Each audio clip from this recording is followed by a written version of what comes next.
for today's video, punta kami ng Liglig. Yan. Ano meron ngayon? Okay, bye. See you later. Bye-bye. So tayo sa Liglig, about 1 resort. Dito tayo sa Liglig. So ito yung nasa likod. Ito yung nare-rent namin bahay. Para sa tatlong diver.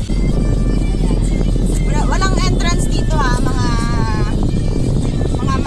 yan, nandito na tayo sa Liglig. Ayan. Tignan mo, hindi naman ang tubig niyan. No?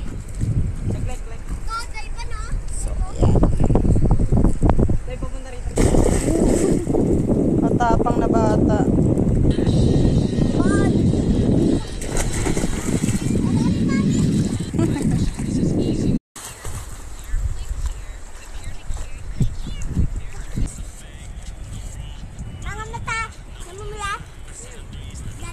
May damit ako dyan. Yun nila mo. Yung tuwalya. Hindi naman ang tubig niyan. No? So, ayan. Malalim yan, Vincent. Buti kung waterproof yung cellphone mo, okay lang eh. Sure ako malalim yan. Ayun, ang lakas ng agos dun ngayon kasi kagagaling lang, kauulan lang eh. No, paulan lang.